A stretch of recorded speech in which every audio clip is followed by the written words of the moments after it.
Press वार्ता में आपका स्वागत है। आज एक महत्वपूर्ण विषय पर आपसे चर्चा करेंगे और वो ये कि साइबर क्राइम के बढ़ते हुए अपराध और आयामों को देखते हुए बिहार पुलिस के द्वारा 1930 नेशनल साइबर रिपोर्टिंग हेल्पलाइन की जो व्यवस्था 2023 में कायम की थी, उसके काफ़ी अच्छे परिणाम सामने आने लगे और साथ ही साथ बिहार पुलिस द्वारा सभी जिलों में जो विशिष्ट साइबर थाना की गठन किया गया, उसके बाद भी हमारे यहाँ साइबर क्षेत्र में जो अपराध हैं उस पर बहुत अच्छी प्रगति हुई है। इस संदर्भ में आपको बता दें कि 2023 से ही हम लोगों ने ये 24/7 1930 कॉल सेंटर जो इस्टेब्लिश किया, उस पर लगातार कॉल आ रही है और कॉल की जो रिपोर्टिंग है और जो कॉल को आंसर करने की हमारी जो एबिलिटी है वो 99% से भी अधिक है, देश में सबसे अच्छी है। कॉल रिपोर्टिंग और कंप्लेंट जो दर्ज की गई उसके आधार पर बिहार 10वें स्थान पर है और जो एफआईआर दर्ज हो रही है, एफआईआर दर्ज करने की जो हमारी एबिलिटी है और जो क्षमता है, उसमें बिहार भी 8वें स्थान पर है। रिफंड दिलाने में जो लोगों का पैसा हम लोग होल्ड कराते हैं फिर रिफंड कराते हैं, उसमें 11वें स्थान पर है और मनी जो हमने होल्ड करा दी है उसका आंकड़ा जो है दिसंबर तक का, उसमें 13वें स्थान पर है और लगातार बिहार टॉप 10 राज्यों में कुल मिलाकर के शामिल हो गया है, जो साइबर की नई नई चुनौतियों से लड़ने के लिए, उनसे मुकाबला करने के लिए, नागरिकों को सुरक्षित रखने के लिए आगे बढ़े। तो टॉप 10 में हम पहुंच गए। इससे संबंधित जो विशिष्ट आंकड़े मैं आपको बताता हूँ। वर्ष 2023 में टोटल कॉल जो हमारे सेंटर पर आई 13,09,044, उसमें फाइनेंशियल फ्रॉड जिसमें हम लोगों के पैसे होल्ड कराते हैं, वह हेल्पलाइन में आई टोटल 40,017 फाइनेंशियल फ्रॉड की। बाकी कई सारी शिकायतें कई लोगों ने जानकारी प्राप्त करने के लिए, कई लोगों ने अन्य प्रकार के अपराधों के लिए भी की। तो हम ये मान सकते हैं कि 40,017 हमारे पास फाइनेंशियल फ्रॉड की शिकायतें आई। उसमें सबसे महत्वपूर्ण बात यह है कि अब बिहार के लोगों में जागरूकता फैल रही है। 27,871 लोगों ने 1930 पर कॉल किया और 12,146 यानी एक आधे से भी थोड़ा सा कम ऐसे लोगों ने स्वयं पोर्टल पर जा करके और अपनी एंट्री और शिकायत दर्ज करी। ये भी बहुत बड़ी चीज है।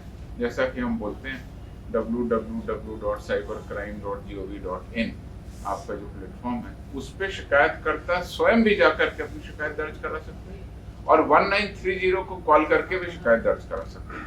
तो कुल मैं फिर से बता रहा हूँ, कुल 40,017 शिकायतें, 1930 हेल्पलाइन पर कॉल आई 27,871 और शिकायतकर्ता द्वारा स्वयं दर्ज कराई गई 12,106। इसमें हम लोगों ने जांच कराई, बहुत सारे मामलों में एफआईआर भी दर्ज कराई और 1692 एफआईआर दर्ज हुई है। ये एफआईआर का आंकड़ा अभी बढ़ेगा क्योंकि बहुत सारी एफआईआर अभी 1930 के प्लेटफॉर्म पर इंटीग्रेट नहीं हो पाई हैं। वो हमने दर्ज की है, वो हमारे CCTNS प्लेटफॉर्म पर है। तो 1690 हमारी एफआईआर इसमें दर्ज कराई गई। इसमें कुल होल्ड कराई गई राशि जो था वो 26,79,90,850, 26 करोड़ रुपए को हमने होल्ड कराया। ब्लॉक कराए गए मोबाइल नंबर, हमने 8,490 मोबाइल नंबर को आइडेंटिफाई किया, ठीक, जो इस फ्रॉड में शामिल हो रहे थे और हमने सेंट्रल गवर्नमेंट का जो डिपार्टमेंट है उसको भेजा कि इन नंबरों को ब्लॉक किया जाए। उसमें से 8,051 नंबरों को ब्लॉक कर दिया। ये संख्या बहुत अधिक है। पूरे देश में 8,490 नंबरों को ब्लॉक कराने की हमारी स्कीम में 8,051 हमारे नंबर ब्लॉक हो गए, जो कि कुल 95% से अधिक है। ये भी देश में बहुत अच्छी उपलब्धि। ब्लॉक कराए गए IMEI नंबर, जो IMEI नंबर यूज होते हैं क्राइम में, तो उसमें 3,736 IMEI नंबर को ब्लॉक कराने के लिए हमने भेजा। उसमें से 1,565 नंबरों को हमने ब्लॉक कराया। ये संख्या करीब 40 से 42%, यानी 40 से 42% IMI नंबर्स को भी गवर्नमेंट ब्लॉक कर। जो हमारी राशि होल्ड हुई है, मैंने आपको फिगर बताया है, 26 करोड़ 79 लाख रुपए हमारी होल्ड कराई गई राशि है। अब इस होल्ड कराई गई राशि को हमको पीड़ित को वापस करना है, लेकिन इसमें न्यायिक प्रक्रिया इन्वॉल्व होती है और न्यायालय की परमिशन के बाद वो पीड़ित को होल्ड कराई जाती है।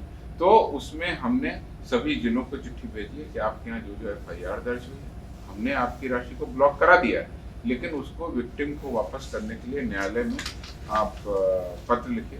तो उसमें 1,40,33,552 रुपए की राशि को मुक्त करने के लिए विक्टिम को आइडेंटिफाई करके उनके जो क्रेडेंशियल दिए हुए हैं, उनकी जो सबूत दिए गए हुए हैं कि मेरा पैसा है, उनको मुक्त कराने के लिए हमने 135 कांडों में 1,40,33,552 रुपए की राशि को मुक्त कराने के लिए पत्र लिखा है। अभी तक जो वास्तव में मुक्त कराई गई राशि है वो कम है, वो अभी 6,12,636 है। लेकिन जिस तरह से हम लोग कार्रवाई कर रहे हैं और जिस तरीके से अब हम लोग इस पर फोकस कर रहे हैं, 26 करोड़ 79 लाख रुपए हमने जब होल्ड करा दिए तो विक्टिम को बहुत जल्दी से जल्दी हो जाए। इसके लिए सभी पुलिस अधीक्षकों को कहा गया है कि आपके यहाँ जो साइबर क्राइम का थाना है उसको नोडल थाना बना करके और न्यायिक प्रक्रिया में जो मजिस्ट्रेट हैं उनके साथ वार्ता करके शीघ्र इन पत्रों का निस्तारण करें। जैसे कोई भी सामान जब जब्त किया जाता है पुलिस के द्वारा, तो उसको जब्ती के बाद उसको मुक्त कराने का एक प्रार्थना पत्र दिया जाता है, उस पर न्यायिक आदेश पारित होता है। उस तरह से इस राशि पर शीघ्र से शीघ्र कार्रवाई उसके लिए हम लोग प्रयास करते हैं।